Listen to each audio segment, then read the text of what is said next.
So நீங்கள் use பண்ணுற ஆப்போ இல்லை வெப்சைட்டோ அதில் இருக்கிற 3 விஷயம் பற்றி உங்களுக்கு தெரியுமா?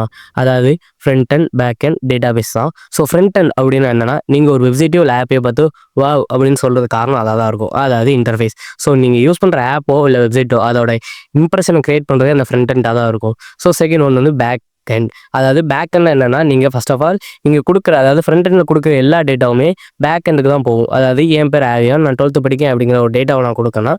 ஸோ அது பேக் எண்டுக்கு போய் அந்த பேக் எண்டில் நான் என்ன கோட் ரிட்டர்ன் பண்ணியிருக்கணும் அதுபடி தான் நடக்கும். அதாவது பேக் எண்டில் நான் இப்போ இவன் பேர் ஆவியான் 12னா அதை நீ சேவ் பண்ணி டேட்டாபேஸ்க்கு அனுப்பியது மீதி எல்லா அவனோட பேர் அது எல்லாத்தையுமே நீ மற்ற யூசருக்கு டிஸ்பிளே பண்ணணும். ஸோ அது அதுபடியே நேராக அந்த டேட்டாவை பார்த்தீங்கன்னா டேட்டாபேஸில் ஸ்டோர் பண்ணிட்டு மற்ற யூசருக்கு என் பேரை டிஸ்பிளே பண்ண ஆரம்பிச்சிடும். ஸோ தேர்ட் ஒன் பார்த்தீங்கன்னா டேட்டாபேஸ்ங்கிறது என்னன்னா, அதாவது நம்ம கொடுக்குற டேட்டாவெல்லாம் ஸ்டோர் பண்ணி வைக்கும். அந்த அதாவது என் பேர், என் கிளாஸ் எல்லாத்தையுமே ஸ்டோர் பண்ணி வச்சிடும். ஸோ ஸ்டோர் பண்ணி வச்சுட்டு நம்ம தேவைங்கிறப்போ அந்த டேட்டாவை நம்ம எடுத்துக்கலாம். அதே இது தேவைன்னா அதை அழிக்கவும் செஞ்சுக்கலாம். அதே மாதிரி அதை மாடிஃபையும் பண்ணிக்கலாம். ஸோ இவ்வளோ தான்.